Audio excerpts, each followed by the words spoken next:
Pourquoi Anne-Claire Coudray et ses équipes de TF1 se sont-elles refusées à parler en détail de l'affaire Pierre Palmade? La journaliste a répondu au micro de nos confrères de Satellifact.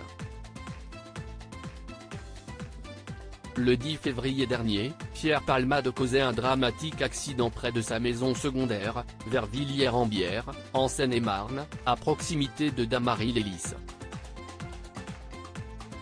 Positif à la cocaïne, et autres drogues de substitution, au moment des faits comme le prouvait l'enquête, l'humoriste s'était encastré dans une voiture arrivant en face, avec à son bord 3 personnes grièvement blessées.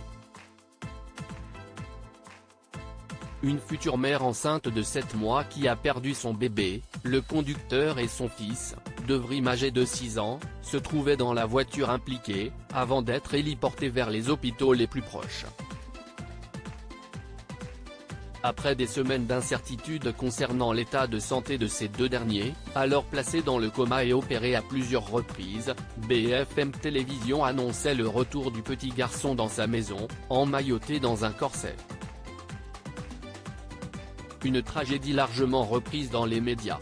D'autant plus que, l'ancienne acolyte de Muriel Robin a été victime de 2 AVC, dont un sérieux, puis soupçonné, le 5 mars 2023, de pédopornographie, entraînant ainsi une nouvelle enquête judiciaire. On prend notre temps. Si toutes les chaînes d'information ont suivi de près cette affaire aux multiples rebondissements, TF1 a fait le choix de ne pas évoquer, avec rapidité, le sujet lié aux images pédopornographie. Dans un entretien accordé à Satellifact, Anne-Claire Coudray, présentatrice du JT de TF1 les week-ends, est revenue sur cette décision prise à l'unisson avec son équipe. On a un fonctionnement très différent d'une chaîne info. On prend notre temps face à l'accélération de l'actu. Quand le procureur a ouvert une enquête pour soupçon de pédocriminalité, nous avons décidé de ne pas l'évoquer à l'antenne et d'attendre quelques jours, commence-t-elle par expliquer.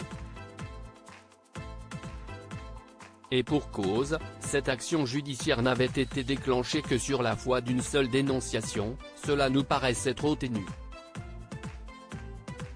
La journaliste de 46 ans a donc préféré avoir plus de preuves et elle rappelle, d'ailleurs, les enquêteurs n'ont à ce stade rien trouvé. J'estime que les dérapages people autour de cet accident n'ont pas leur place dans notre JT. Celui qui a échappé, jusqu'à maintenant, à la détention provisoire continue donc de faire parler de lui, que ce soit à la télé ou en interne.